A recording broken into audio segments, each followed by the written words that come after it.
Welcome to the Payroll Podcast with your host, Nick Day. Find out what it takes to truly discover what it takes to elevate your career within payroll as we meet with the industry leaders who are shaping the industry for tomorrow. Hello and welcome to today's September edition of Payroll Question Time. We've got a new Prime Minister, a new Pensions Minister, a new Chancellor. All has taken place since our last PQT. And with all these new appointments, we've seen so many announcements be made that we're all going to have a huge impact on payroll, and we're going to try and run through all of those through today's show. The government, of course, has released a growth plan for the UK that's focused on cutting costs and simplifying policies, not necessarily simplifying the process for payroll professionals, though. One key change that's going to impact me as a payroll recruiter is, of course, the repealing of the off-payroll working rules, known as R35. So we'll be talking about that later on in the show. We've also heard the Chancellor, Kwasi Kwarteng, announce that the 1.25 percentage point increase in national insurance will be reversed from the 6th of November. In addition to the reverse of this year's increase to NI, next year's health and social care levy of 1.25% due to be introduced from April 23 will also not go ahead, also as part of the government's growth plans. That means the payslip messaging we've talked about loads on the show over the last few episodes won't necessarily be needed because it's not going to be applicable. And of course, the real living wage has also increased, £10.90 an hour, a £1 increase in the UK, and £11.95 in London, a 90p increase as costs of living increase as well. That's almost 400,000 people working for over 11,000 real living wage employers throughout the country are going to receive a vital cost of living pay boost to support workers and families. Meanwhile, aside from all the government announcements, we've also seen the CIPP release its annual Future of Payroll report, and we have Sam joining us for the first time today from the CIPP. Now, for those of you that don't know me, my name is Nick Day. I'm host of the Payroll Podcast. I'm a Reward 300 member, and I'm founder of JGA Recruitment, which is a specialist payroll recruitment company. I've been in the industry now for 2 decades. I love it. I'm passionate about it. I love this show. But that's enough about me. I'd love to introduce you all to our fantastic panel, of which we have a new guest for the first time. So I'm going to start with Sam O'Sullivan, policy lead from the CIPP. I wonder if you could introduce yourself, Sam. Hi, thank you, Nick, and thank you so much for having me on today's show. So, as Nick said, my name's Sam O'Sullivan, and I'm the current policy lead at the CIPP. I've been with the CIPP from the back end of March and really enjoying my time there. As Nick said, lots to keep us occupied at the moment, lots of changes that we've all got to get our heads around. So hopefully we can clarify any kind of concerns that you've got on today's show. Thanks, Nick. Fantastic. And moving as I look at it from right to left, Andy Nichols, our resident pensions expert and industry liaison manager from the pensions regulator. Andy. Hi, everyone. Yeah, it's good. Looking forward to our chat, really, about all the wonders that the government have given us to consider. Isn't it good? My background's all payroll, hence it's nice to be able to blend the payroll and the pensions together and understand it from what is the impact on payroll because of this, and everything else, of course. That's me. And of course, if you have any pensions questions, put them in the chat box as well. We'll have Andy here to answer those for you as we go through. And last but by no means least, Simon Parsons, Director of UK Compliance at SD Worx. Introduce yourself, Simon. Yeah, good afternoon, everyone. It's good to be with you. I've been in the industry now since 1984, Nick, so a little while. I think my third stint here at SD Worx has been for the past 25 and a half years. And I deal with the compliance of our solutions and interactions with government. Also sit on a number of government panels, as does Sam to a certain extent. So we are part of the Employer Payroll Group and others. I chair the BCS Payroll Specialist Group and Irene, and I'm a Reward 300 member, similar to yourself, Nick. Fantastic. Well, let's move on through then and let you all know what our today's topics are going to be, which won't be a surprise to many of you. I'll let Simon catch up with the slides. But we're going to be talking today about the growth plans. Obviously, some of those announcements I mentioned in the introduction. In particular, we're going to talk about national insurance and how it impacts us from November 2022, the health and social care levy, simplification of income tax, off-payroll workers and IR35, the real living wage and real hours, and there'll be some hot topics, if we have time, we'd like to run through as well. But before we jump into the first bit, let's get everyone active, let's get everyone listening and involved. We're going to try and launch our first poll. Now, I'm going to let you all know I've never launched a poll on this system before, so let's hope that it works. I'm going to try and launch it now. The question for all of you is, did you provide paid leave for the Queen's funeral bank holiday? You have 3 options here. You may select one, either yes, no, or don't know. And while we wait for those results to come through. I'm going to just tackle our first question. So thank you for already putting it into the box. And we'll wait for those results. I'm going to ask you this, Simon, if I can. I'm going to get straight in there with a query. I'm wondering how the Class 1A NIC will be calculated on P11 values for this tax year, considering the changes in the additional 1.25% applied for NI and then being removed from November onwards. I'm going to mention that now because we're about to jump into NI. So, Simon, I wonder if you could tackle that question for us. So P11D, of course. Yeah, in relation to P11D, this is an interesting area, and the operation of having 5 months of 13.8% and 7 months of 15.05% results in the tax year 2022-23 having what's called a blended employer's national insurance contribution. That blended rate, which is 14.53%, will apply to Class 1A on benefits in kind and Class 1B. It doesn't apply to Class 1A real time on termination and sporting testimonials. That is point in time application only and reverts back to 13.8%. So the real time payroll calculation of Class 1A doesn't relate to benefits at all or PSA. That relates to termination and sporting testimonials only, the amounts over £30,000 in the case of termination payments.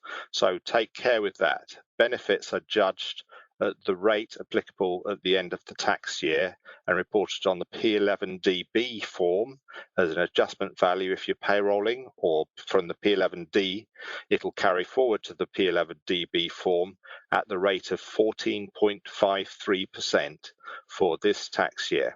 And then next tax year, 23-24, it'll revert back to 13.8%. So hopefully that helps. But Class 1A terminations, Class 1A benefits in kind are totally different and separate liabilities. Perfect. So thank you ever so much, Jess, for getting straight in there with your first question. Now we've got the poll results. I'm going to come to you, Sam, with these. Hopefully not surprising for everybody, but 95% said yes. What are your thoughts on those? Yeah, as I would have expected, in all honesty, Nick. So with your statutory bank holidays of your 5.6 weeks, obviously if there are any additional days, so this year we had the Queen's Jubilee and the Queen's funeral bank holiday, you would not have to give those extra days off. It doesn't form part of the statutory entitlement. However, I think most employers did do that. So I'm not surprised by those results. It's as I would have expected. Fantastic. Well, let's jump back in. I know everyone's keen to get involved in these growth plans. We're going to hide those away. We're going to move across into the slides. Let's talk straight in about national insurance. So a few things to cover off here. We've got national insurance directors, blended Class 1A terminations and more. I'm going to come to you, Simon, to begin with. Just give us a bit of an overview of the things we need to consider here and for everyone that's joined us and how these growth plans really do impact payroll. Yeah, and it's going to be a mixed message a little bit, Nick, because the general principle of national insurance is it's due at the rates applicable at the point of payment. And certainly we were seeing people questioning whether earnings paid in April, for example, but worked in March, whether they should be on March rates or April rates. And lots of those sorts of scenarios have very little relevance. The application point for national insurance is when did you pay it, not when did you earn it. And so in most cases, so there's an element of that principle applies. So the national insurance change is from November the 6th onwards, is at the new rate. But if you pay it on November the 5th, which would just happen to be a Saturday, you actually do it on the current rates, the higher. I'm going to jump in quickly, Simon. I've had a quick question that relates exactly to that, and I think you probably answered it, but I'll make sure that we do so we're not repeating content. Sure. I've got a question that says, are we able then to ask our employees if they wish to delay our existing monthly payroll or monthly bonuses and ask them if they would rather be paid on the 7th so we can provide our employees with the NI reductions that are effective from the 6th of November? I'm not going to answer the question, Nick. I think that's an interesting point that a number of people will raise, but you'll need to decide whether that's contriving some sort of avoidance. So the answer is possibly. Does that help a bit? This is where we go back to the disclaimer, and it's sort of, was that consideration made by a number of employers when the rate went up this year? I know it was, because I haven't provided advice either way. So some people did pay, for example, bonuses early to avoid the increase. Should they, could they? I think you need to seek your own legal advice. But potentially, the principle is it's point of payment. So that might infer that you can. Sam, so I wonder if you could just take it a little bit further and talk about how this impacts directors blended, and maybe just take the conversation through the next bullet point for us. Yeah, so I know Simon's touched on the blended element of the NI for Class 1As and Class 1Bs. Essentially, the same is going to apply for your directors. It's going to be a blended rate. So we know that for employees, you pay NI and you pay it on the day that you pay it, and it's not cumulative. Whereas with directors, it can be cumulative. So they have also created a blended rate for directors as well. And Simon, you'll be able to clarify these rates, but the rates will be for earnings above the PT up to the UEL, it's going to be 12.73%. Anything over the UEL, it's 2.73%. That's for the director themselves, the employee. For the employer's contributions, it's all the 14.53%. Have I got that right, Simon? Absolutely, Sam. Of course you would, wouldn't you? But I wouldn't expect anything else. I guess the interesting thing with directors, you think, will directors leave? They start mid-year, etc. Oh, and we operate the alternate method. And the reality is, I think, Sam, at some point in the year, an annual method is required by law to be applied. That might be March, or it might be the period they left, if earlier. But even for a director using the alternate method, you must do an annual reconciliation type calculation and deal with the differences at some point, either last payment or last payment in the tax year, or their directorship, if you're not paying them anymore. So it's going to be interesting. Plus, many will say, well, the director left in July. What do I do? Yeah, the requirement is that the blended rate will apply for the 2022-23 tax year. So those that have already gone will require a recalculation. Mm-hmm. As I mentioned in my introduction as well, we've also seen the removal of the health and social care levy. So I wondered if you could bring us up to speed on those changes, Simon. Yeah, sure. So the increase of 1.25% to employees and employers' national insurance was to cover the health and social care levy for this year, but it was meant to be introduced as a separate tax. So next year, everything was going to go back to how we're having it from the 9th of November, if you could say. And for next year, there was going to be a new tax liability for both employees and employers of this 1.25. Liz Truss and her hustings wanted to get rid of this, so she promised that she'd get rid of it, and it's repealed. So there will not be any health and social care levy in 23-24 tax year. It's gone. And I think if I read correctly, and I think I mentioned in the introduction, Sam, that means it's going to have an impact on the payroll or payslip messaging as well. Yeah, so obviously we've got the payslip messaging at the moment, which I know there's been lots of discussions around as to whether people wanted to use it, whether they liked it or not. So, you know, for those that didn't like it, we can park it come November because we're losing that payslip message. It's no longer needed. However, employers might want to put a different payslip message on there to say your national insurance rates have changed. Be mindful of this. I think when change is implemented in payroll, one of the main impacts is the number of queries that get sent through to your payroll department or your agent that's processing your payroll. So if you can let employees know that there is a difference on a payslip one, it prevents the queries, and two, it empowers the employees to know why there is a difference. So I think employers should think about putting a new payslip message on, one which they create and they can choose the wording to inform individuals why their NI has changed come the 6th of November. Perfect. And of course, if anyone has any questions about national insurance changes or health and social care levy being removed, do put it in the questions box while we're on this subject, and we'll try and answer those questions as we go. And last but not least, on our slide here, I've got a question for Andy to come after this. The creation of investment zones. I wonder if you could just bring that up to speed for us, Simon. Yeah, sure. So part of the announcements of the growth plan 2022, because we didn't have a mini budget, we didn't have a budget, it was the growth plan announcements, was the creation of investment zones. These seem as if they're very similar to the Freeport type concept and a number of councils are being in discussion about setting up development areas where they want employment to grow, which in effect brings in an ability for an employer for a new employment to not have to pay national insurance contributions, secondary national insurance contributions, for earnings up to £50,000 or 50,272 would be a precise. They don't state that value, but it's similar with veterans. It's 50,270 pounds. Sorry, I get the values wrong.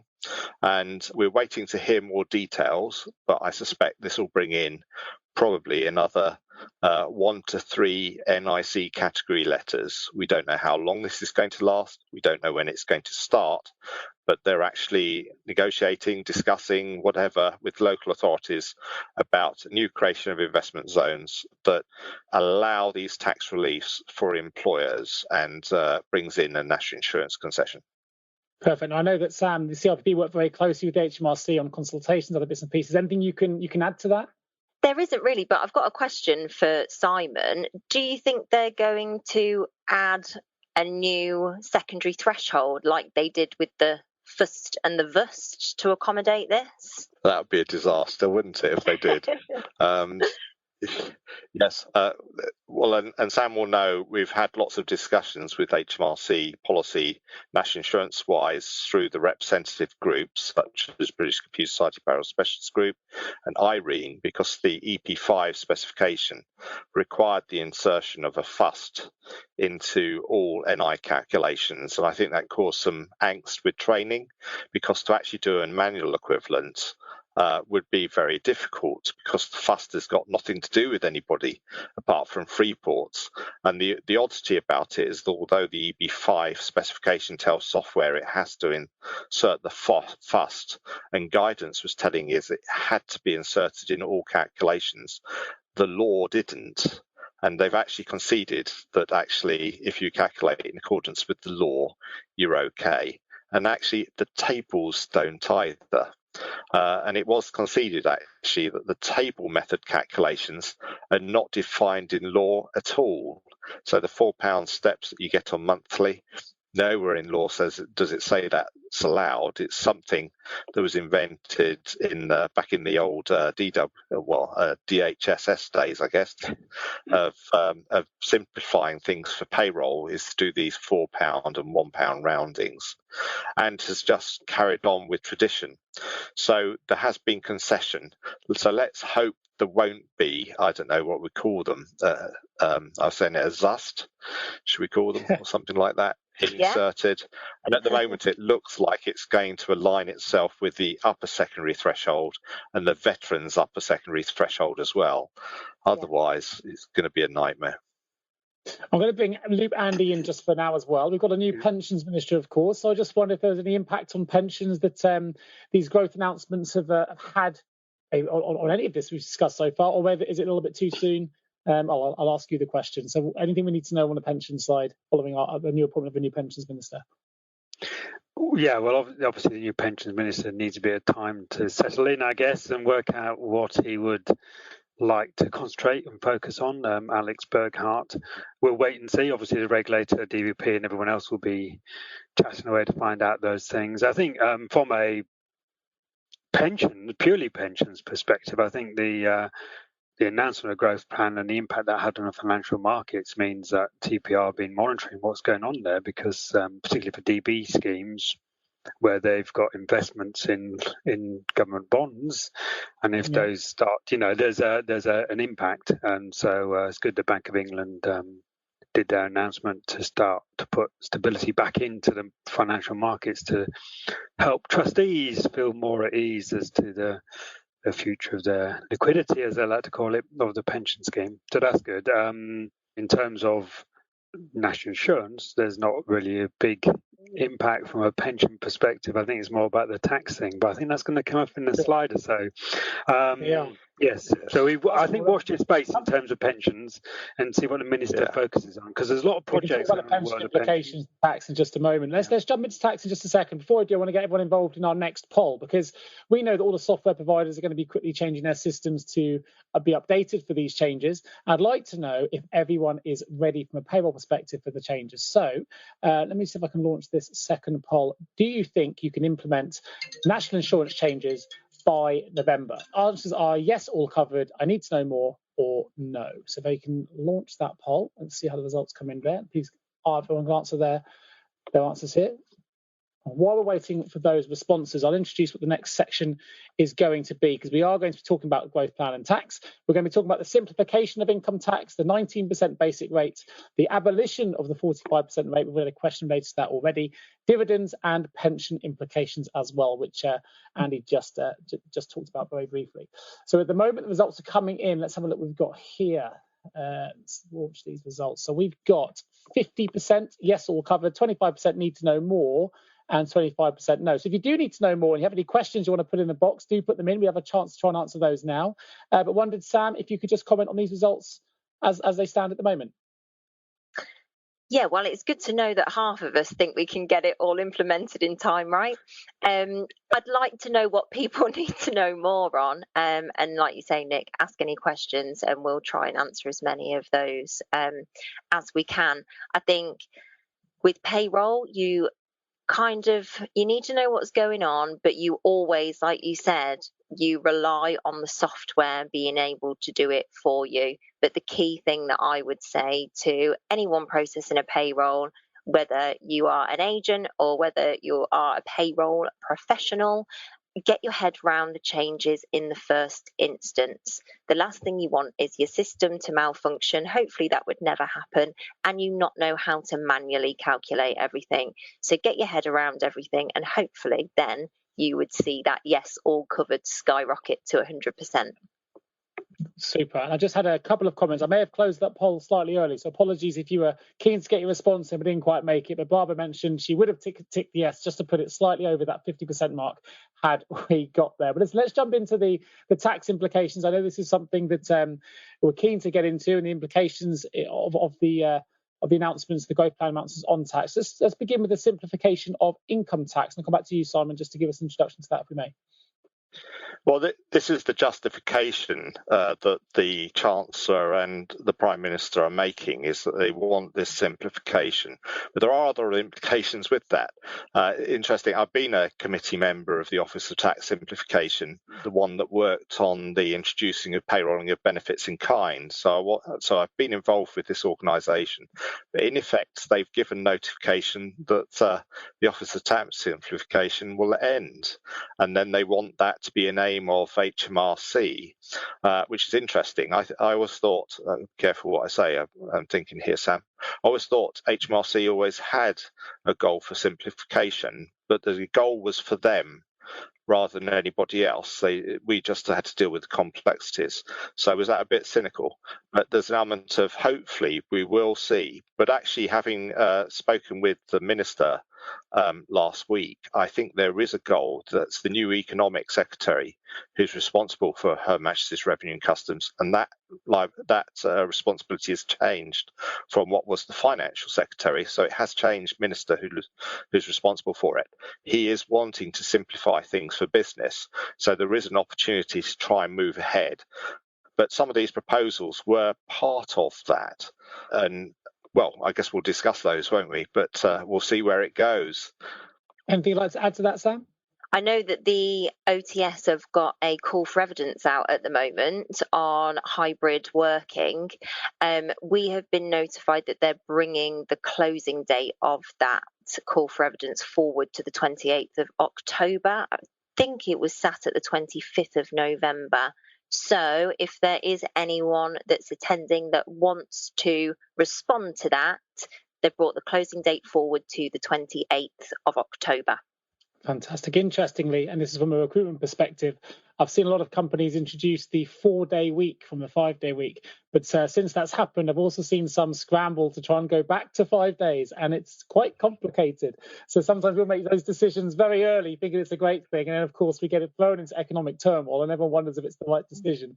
So just that's a recruitment observation from my side, working with clients. But it's been interesting to watch these things on a much broader scale. I wonder if you could just bring us up to speed then, Sam, on the 19% basic rate and how that's going to impact payroll. Yeah, so the 19% basic rate tax. So our previous Chancellor of the Exchequer, Rishi Sunak, pledged in his spring statement that he would reduce the basic rate of income tax to 19% from April 2024. However, the growth plan has brought that forward a year. So from April 2023, the basic rate of income tax will be reduced to 19%. So it's coming in a year earlier than pledged. Fantastic. I'm just going to put out a little note here that Ros Hendren's very well spotted. We always imagine payroll people to have great attention to detail. It's now His Majesty's Revenue and Customs. And that's sorry if I was me that made that slip up, but a good observation nonetheless. It was probably me. So great that was.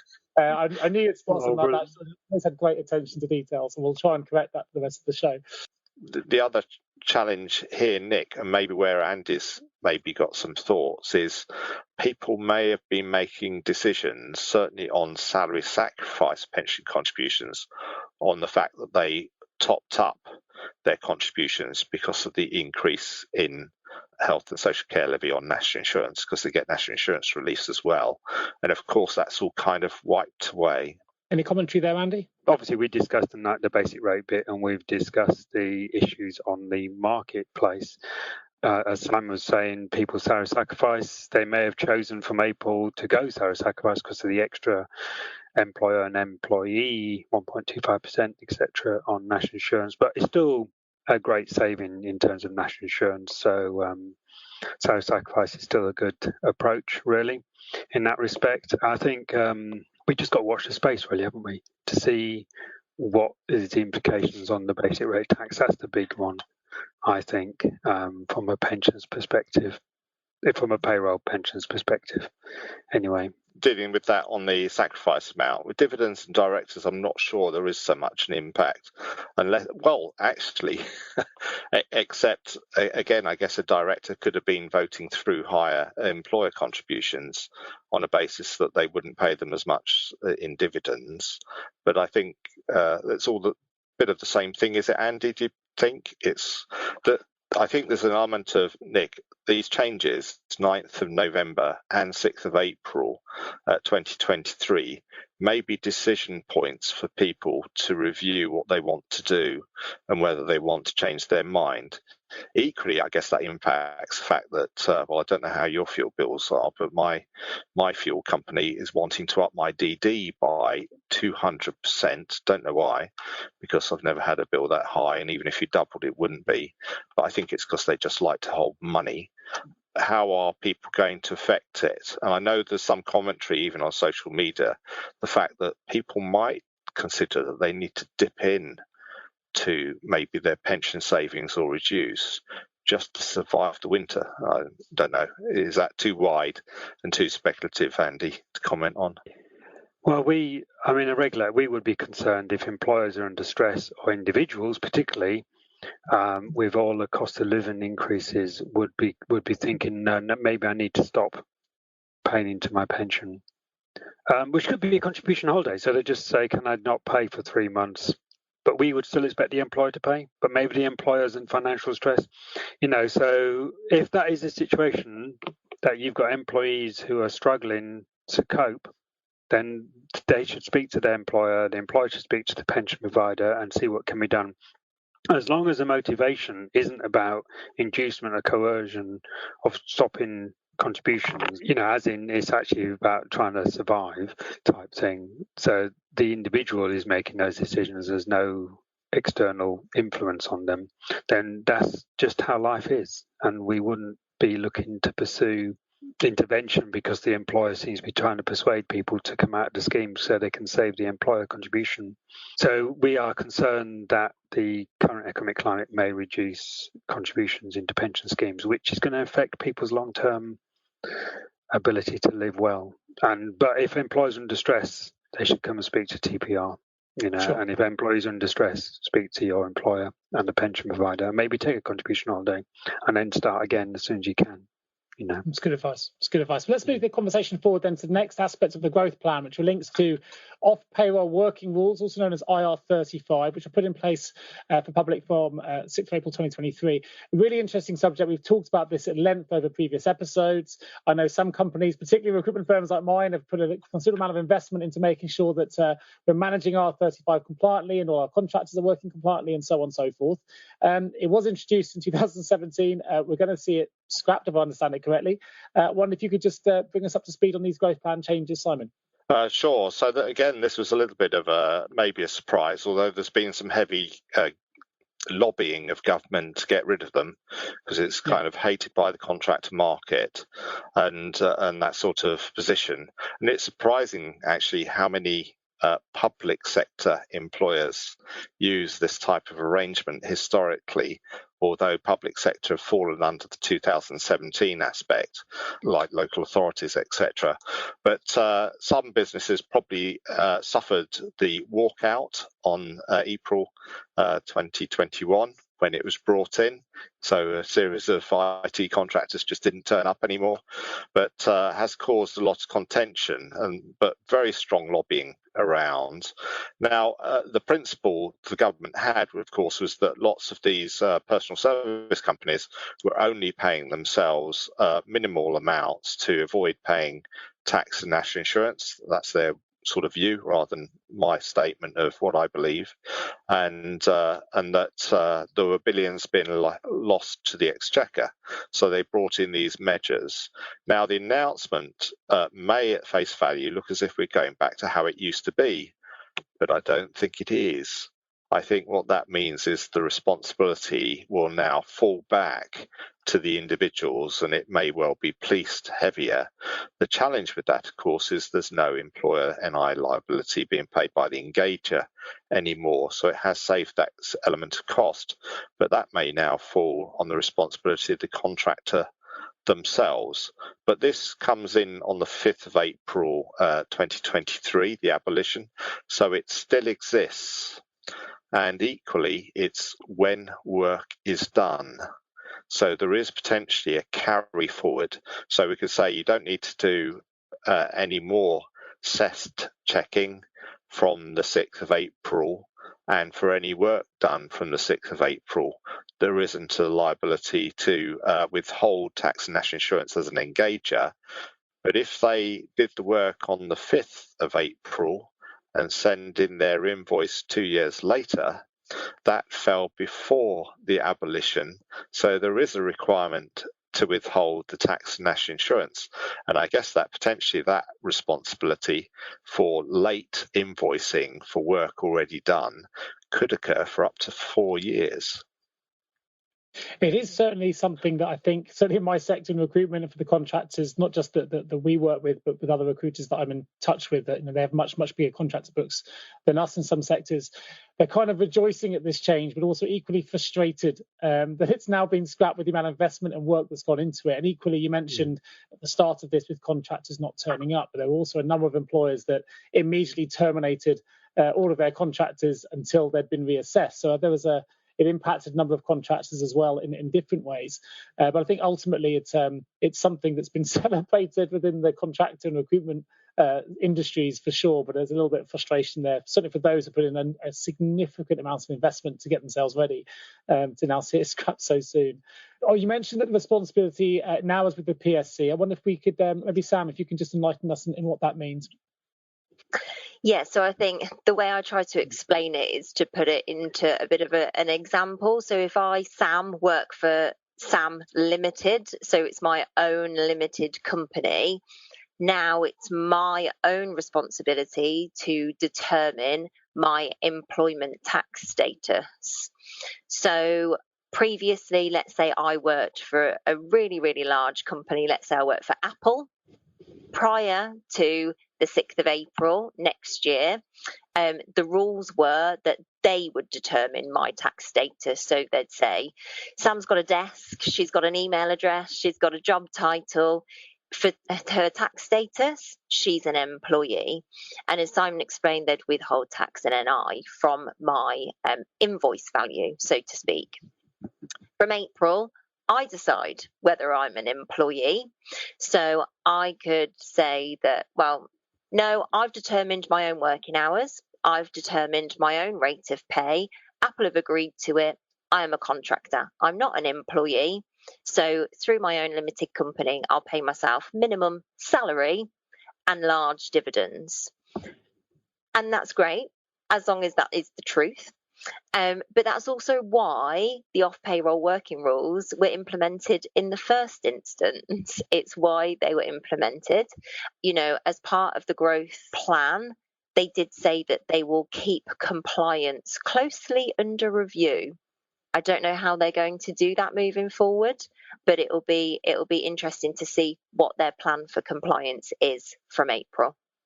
For sure. And we know as well, because we've had a number of PQTs about this. We've had John Keeble as our legal expert talking about R35 as well. But a number of payroll departments have really had to do a lot of work as well to make sure they're ready, to make sure sometimes they've recruited people in to help them with R35. So I'm going to run another poll here to see how many actually did impact as our third and final poll for today. And that's to really find out if the off-payroll working was really worth the effort. Yes, it was easy, didn't really impact you in the payroll department, or perhaps it was a real pain and you didn't need recruit people specifically for that task. That's come out of your payroll budget and so on and so forth. You didn't have any that it impacted and therefore wasn't relevant for you. Or perhaps you're still not familiar with what IR35 is, and you wouldn't be alone in that either. It didn't impact everybody, and there were still some late adopters to it as well. So it'd be interesting to see what everyone's results are for this. I'm going to let the poll run a little bit longer than last time, so I think I closed it slightly too early, and there are still some people keen to vote. Of course, if you do have any questions on IR35 and questions that you want to ask our panel, do put them in the questions box. We'll answer those in real time if we can. So if you have any questions, it could be about pensions, payroll. It doesn't even have to be about the topics we're discussing today. It could be about anything at all that impacts your payroll. Please do let us know, and we'll put those to the panel as they come in. I'm going to let this poll run just a little bit longer. I think we've had just over 60% of everybody vote so far. So if you haven't managed to put your response in there, even if you're not sure what it is, just answer it for us. We'll get the most accurate poll results that we can, and I'll close that poll in just a few seconds. I think Simon also has just logged off and logged back on with a few audio issues as well. So hopefully we'll have Simon back on the show in just a moment. So let's close this poll and see. Yeah, I'm back. Excellent. So I'm going to share these then. Simon, I know that we've just had Sam talk us about what the PSC bit means. So I wonder if you could perhaps have some commentary on the results. Yes, it was easy, was 18%. It was a pain. We recruited people for this was 40%. We didn't have any that impacted 40%. And what is this was 2%. So a neck and neck tie for we didn't have any, or it was a pain and we recruited people for this. Yeah, I think that's the dichotomy of it, isn't it? It was easy if you had none, and it was awful if you had some. In fact, I think it was the tool was very badly named. In fact, I have to be very careful in certain presentations because I don't want to use the word in whenever it's saying where you do this. So you can't say you do this in because it comes out very badly. I would agree. It was a pain. I didn't recruit people for it, but, it was due to come in 2020. Then, sorry to say the C word, but COVID struck and it was delayed. So everyone had to get their head around it, ready for it to be implemented in April 2020. Then it was put on hold. Then it was implemented again. And now they're taking it away. So, it's just a lot for people to get their head around and another piece of change. But I presume that you would have ticked that box as well then, Nick. It was a pain. Yeah, absolutely right. I mean, as similar to us as a recruitment firm, but for yourself as as in the policy team at CIPP, this is something that I imagine you put a lot of resource into understanding. Even if you didn't recruit people for it, getting your heads around it to advise others. It wasn't a simple thing to explain or to really get up to grips with. So I think a lot of time has been lost in just sort of understanding it, let alone actually implementing it. So overall, I think we're celebrating that. Well, we're celebrating as a recruiter that it's gone. It's been a frustration, shall we say. Let's jump into the real living wage anyway. I think this is really important. It's been brought forward from November to September. Again, there's still some confusion about what this is. So I wondered, Simon, if you can perhaps give us some insight into what it is and how it impacts us now that it's been brought forward from November to September. Yes, it's a bit of the Living Wage Foundation wanted to announce the rates earlier. We'll look at the rationale. But Living Wage Foundation is independent government. It's a group of individuals that set up an organisation that wanted to promote people being paid a real living wage, or, because there's more expense in London, a London living wage as well. And they've signed up 11,000 employers so far who pledge to pay at or above these rates. So they're above the government's minimums. And as I say, they announce them usually each November, and then those that claim Living Wage Foundation accreditation or living wage have 6 months to implement them. This year, because of the cost of living, the Living Wage Foundation decided to announce them earlier. I think it's 22nd of September from memory. And these are the rates shown: £10.90, £11.95 for London, and they haven't brought forward, though, the 6-month limit. So the latest Living Wage Foundation accredited employer is to the 14th of May 2023 to apply these rates without losing their accreditation. It's a voluntary code. It's different to national minimum wage. The judgment point is different. National minimum wage is much more about how much pay is received, whereas the real living wage is much more about what rate is paid. And so you can be a real living wage employer and still be in breach of minimum wage law. That is still possible.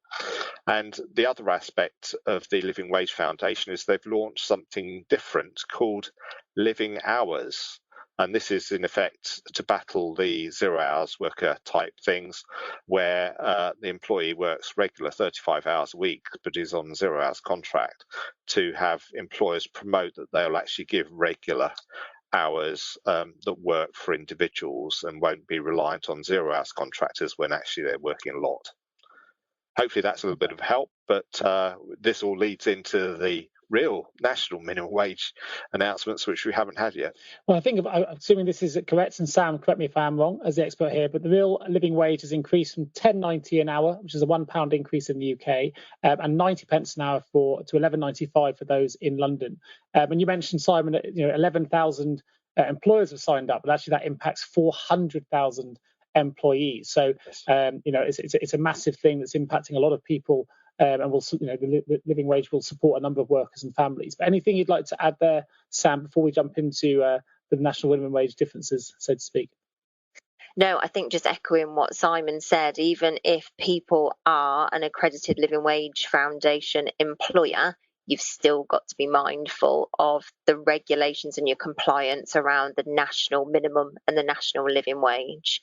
Obviously, if you're paying above, hopefully you'd never fall foul of the compliance there, but you've got to always be mindful of the national minimum wage. But yeah, it's voluntary. Again, he's hit the nail on the head, doesn't he? Often does. So let's talk about the impact on payroll. So hopefully people have got to grips now with what the differences are and how it can impact. Of course, we need to be very conscious that it is different, and you want to make sure that you always pay national minimum wage. What's the overall impact on payroll? I suppose that as part of this cost of living crisis, people, it sounds really obvious, but people are going to get paid more. And, employers want to be investing in their employees right now. And, employers want to be retaining employees. And Nick, I'm sure you're seeing a lot Absolutely. At the minute in, the retention of staff. And this is something that employers can do that's helping out with the cost of living crisis. Financial well-being, it's something that employers can be looking out for as well. Obviously, if you're paying people more, however, you're expecting increased NICs, increased tax. It's those normal things in regards to the effect on payroll. But I think the whole purpose of the Living Wage Foundation is to make sure people are earning a living that they can live on. So, we'd always recommend for people to explore options like this. Yeah, I know something that's been popular with me in the social groups that I'm part of from a recruitment perspective, from the employment side, is that obviously you're able to gift up to £50, and people have done that through shopping and food cards and things like that, as long as it doesn't go over that level. But are there any other, or either if one of you can either advance on that knowledge, maybe Simon or Sam, but also other things perhaps employers or payroll departments can do to support it that already exist?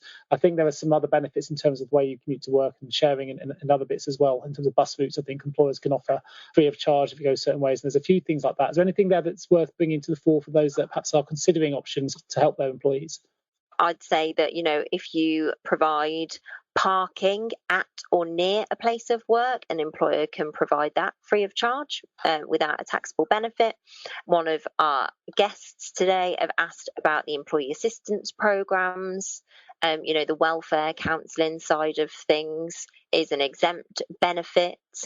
There's lots of different things that employers can do, even if they're not a tax-free option. Employers can always add things onto a PSA if they're wanting to look at their financial well-being package that they offer to their employees. Simon, what are your thoughts on that one? They all sound good. I'm going to say, Sam, you've hit the nail on the head. But is that the expression? There are some challenges around on some of those things, Nick. I don't know what it's like in other counties, but I say in the county of Cambridgeshire, where I'm living, there are about 40 bus routes that have been cancelled by a well-known firm of bus providers. And there is an element of thinking, how are people going to get to work? And so that must be a problem for some of those employers. What are those employees going to do? Because they've been travelling for, 15 years to that place of work on that route. And now it's gone and they're in a village. How do they get to work? Fabulous. Well, let's take it to the next point. And I think we've got a few hot topics we're going to try and get through as well. If anyone has any questions on the real living wage, please do pop those in the chat box. Before we jump actually into hot topics, I've also got a question that's coming from Roz, which links back to R35. It says, do you think engagers should still assess deemed employment so they can help contractors maintain compliance, or would you now completely back off? I'd say it's a personal choice of the end engager. Yeah. Sit on the fence. It would be personal choice. There's nothing to say that they have to. I'd probably say don't do it. It's just a gut feeling I have. You have no requirement to do so. And why would you be entering into a tax advice obligation when you have none now? That's just an initial sort of feeling, Nick. The responsibility's gone elsewhere. It's going to be an interesting time, isn't it? Don't forget, automatic enrolment defines employees as covered for automatic enrolment and workers. So whoever's working for you, you need to make sure that the relationship, that end engager, the employer, who is the employer, is always going to be a route that the regulator will look at. Is this person employed? So if you're truly self-employed, it's outside of automatic enrolment. Individual limited companies, so one single director, outside automatic enrolment. But if the person is actually providing services personally to that employer, they could be a personal service worker, in which case they would come under automatic enrolment. So the employer should always, or the company, organisation should always be looking at anyone they've got that are paying either a fee to on invoice, or certainly all employees will be covered. But it's just, they should have that logic anyway. What is the relationship? So bring it back to basics. So if it's a limited company, individual, from a regulator perspective, an employer or an organisation employing a limited company, if it's truly a limited company, they're outside AE. The limited company has duties for the staff that they have, and if it's a single director only company, then it's outside of AE. But if they've got employees, then those employees will come under automatic enrolment duties by that limited company, or directors who are employed could be covered if there's more than one employed director or another employee. So the organisation, just make sure you know what that contractual relationship is. So maybe you do need to check. Not so much the IR35 says thing, but just is this person covered as a worker? Yeah. Yeah, I think that's right, Andy. I think that's a general thing, isn't it? The assessed checking is relating to a non-employee, non-worker, of whether they fall under IR35 for tax withholding. The more fundamental question here is, are they really the engager's employee or worker directly? And they're not engaging a business at all, whether they fall under IR35 or not. So are they really trying to pretend they're not their employee when they are? And I think that's the critical layer you're suggesting for pension AE is identify your workers. Yeah. Because an IR35 is not a worker legally under that term. However, some employers and organisations might be disguising those types of people to not fall under the duties when they do. The ever-reliable Ashley Dorman has also made a comment here to say, and an IR35 deemed employee is more expensive from an employer NIC and apprenticeship levy perspective. Bow out from April 2023 if you can save a few pounds. So thanks for that, Ashley. I always enjoy your commentary with that. They usually get one sort of post every single session, and they're always belters. So I like for that. Just building on what Sam mentioned about the parking, I just found a little resource here. So hopefully this is still accurate. Simon or Sam, correct me if I'm wrong. But other things you can supply your employees with the cost of living crisis as it is. You can eat for free, so you can provide free or subsidised meals to your employees at your premises, as long as the food is provided equally to all your employees or all of those working at a particular site. There is no taxable benefit for the workers, so something to consider there. Obviously, the cost of food is going up and the food bank's being used more than ever. Buses to work, we mentioned that slightly before. I know bus routes may not be there for everybody, but if there is a bus to work, then you can provide free or subsidised transport for employees to get to work to help those who struggle to pay for fuel for their cars. A works bus that transports your employees and their children, if required, to and from work can be used for the full journey or part of it when employees are collected from a pickup point. The vehicle must be designed to carry at least 9 passengers, and the service must be available generally to any of your employees. Alternatively, your business could work with the local authorities to subsidise a key bus for your workers to get to and from work.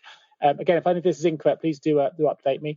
This is a couple of months old, this information. But small loans is another.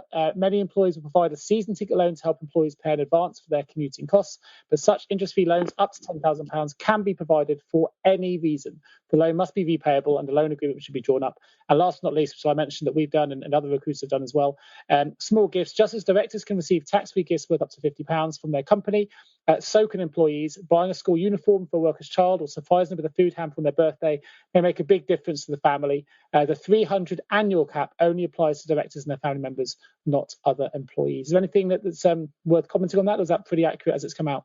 Yeah, sounds good to me. I'd say use specs as well. If anyone needs to wear specs, eye tests. Yeah, great point. 3 out of 4 of us are wearing specs today. So, anyone that's working on a computer, employers can cover the cost for that as well. Super. I think it's really good bringing these things together because not everyone's always aware. And also these little changes, the marginal gains can make a huge impact on people that are struggling. So we've opened up the hot topics here. We talked a little bit about the cost of living, the fuel crisis and financial well-being, but I'm assuming there may be some other elements here we want to just build upon. So I'm going to come back to you here, Simon, because I think this was your point to add to the hot topics. Is there anything here you'd like to add? Well, yeah, we've discussed a little bit on the 4-day week as well. So fuel crisis, financial well-being.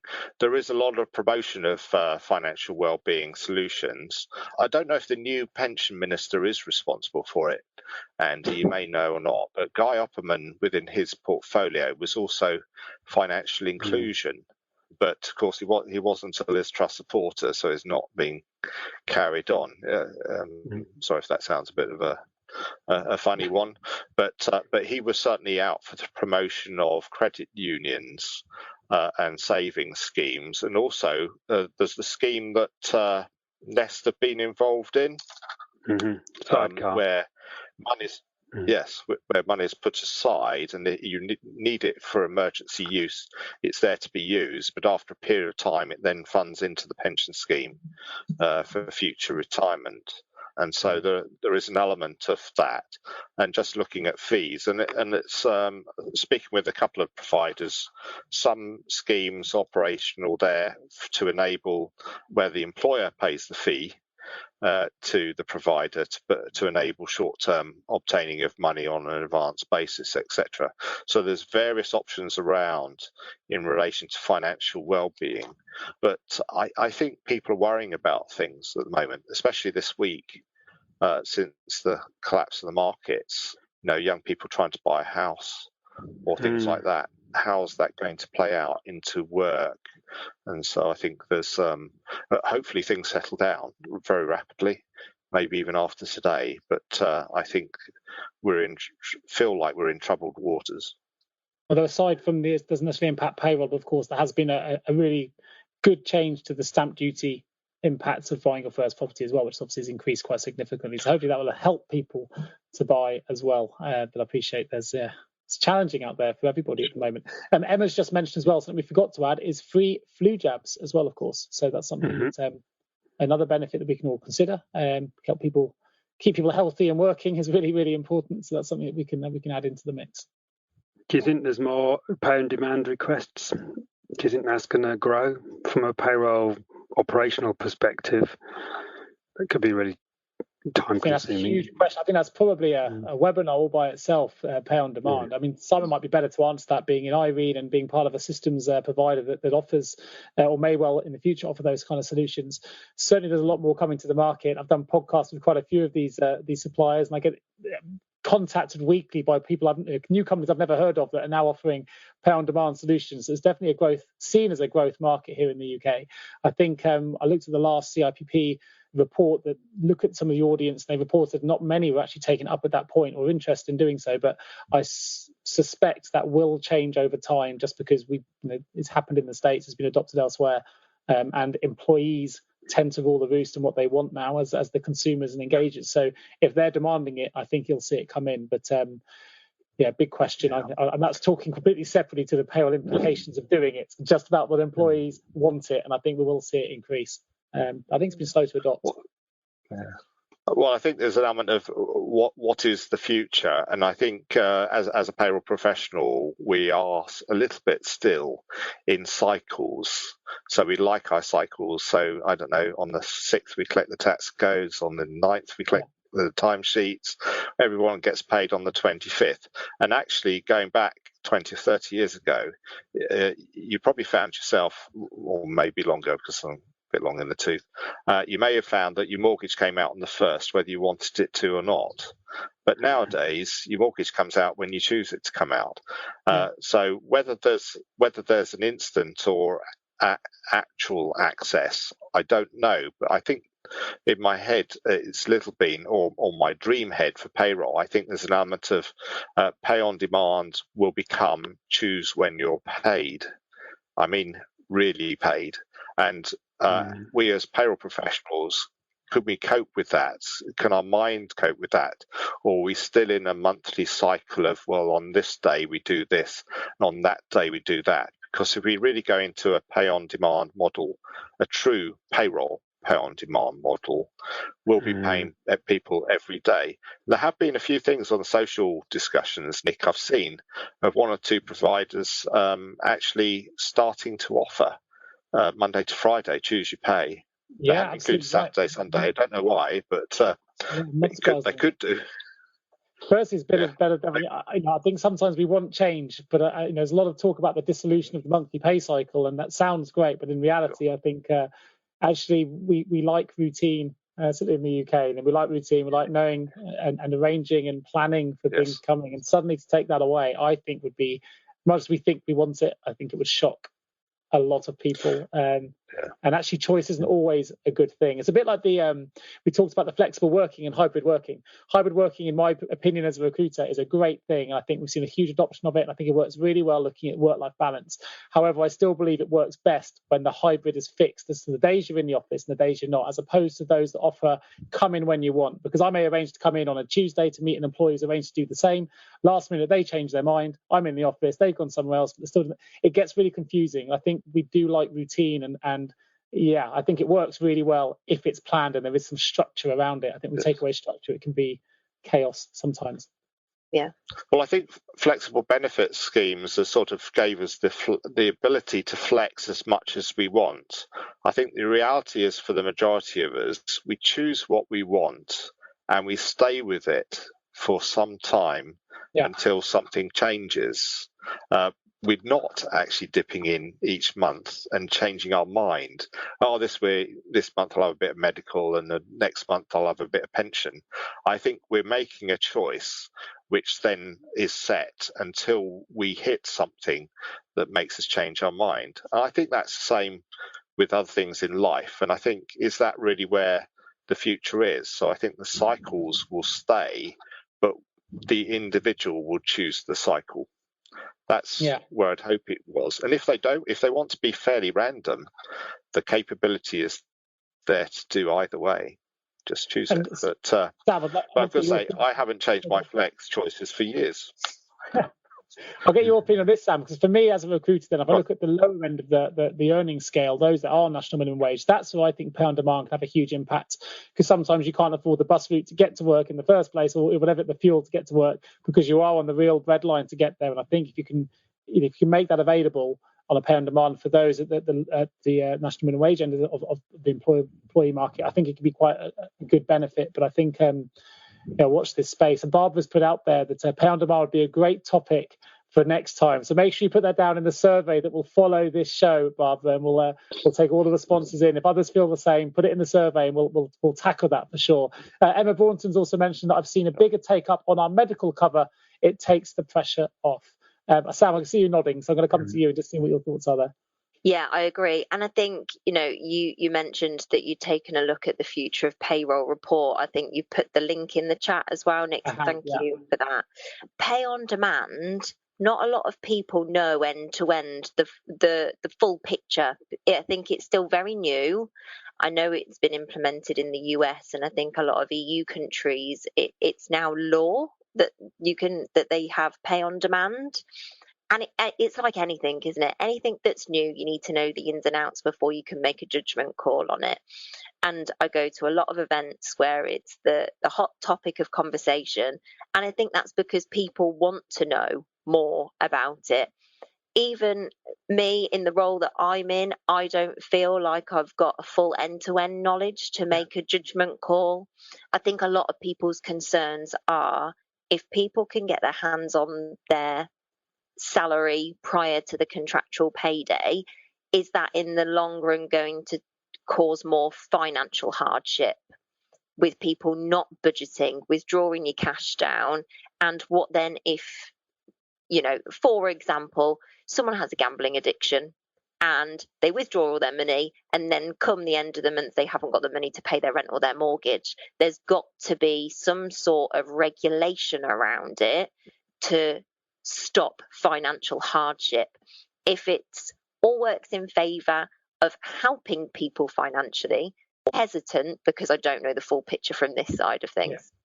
I know a lot of suppliers that offer it can and employers can choose to fix how much of wages are actually paid on demand. So it's not always the whole amount. It may fix it at just 20% of the full amount and things like that. So there are some flexible arrangements around it. I think what's really interesting, and you must see this with CIPP as well, is most of the talks we're seeing, and they are they're everywhere now, webinars on pay on demand. 9 times out of 10, though, those webinars are delivered by the software providers that are providing it.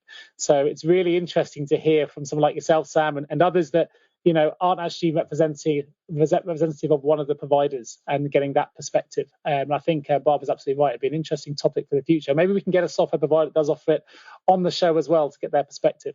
And everyone seems to do it slightly differently, and that kind of bamboozles you further. Every solution that I've seen offers it in a slightly different way, and there's concerns about whether it's a loan or whether it's not, and this, that, and the other. And there's a bit of a minefield for information. And Dodd has just posted, you have to be careful with giving employee flu jabs. So apologies, I've made this as an error in my statement.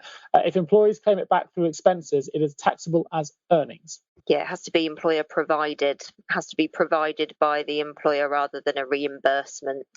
So glad you mentioned that. Fantastic. I think that's covered all of our questions. So we are going to be back with PQT on October the 21st. If you have any further questions, you can put them in the chat box right now. If there's anything else you'd like us to cover off next time, such as pay on demand, then please do let us know. Barbara's just said, yes, again, it'd be great to have this in. We're trialing it at the moment. So having that talked about on the next PQT would be perfect. Thank you, Barbara, for that information. Thank you for everyone for getting involved in the questions and in the polls. We look forward to bringing you the next episode of PQT on October the 21st. Registrations will open soon. I'll put a quick link in the chat box so you can access that and save it in your folders or your bookmarks. And we look forward to joining you all October 21st. Thank you ever so much. Thank you, Sam. Thank you, Andy. And thank you, Simon. Thanks, Nick. Bye, guys. Bye all. Bye all. Bye. Thank you so much for tuning into the Payroll Podcast with Nick Day of JGA Recruitment. If you need help with a current payroll vacancy, then please get in touch with Nick and his team. All contact details can be found in the episode notes. In the meantime, to make sure you never miss a future episode, please subscribe to the show through any of your favourite podcast channels. Till next time.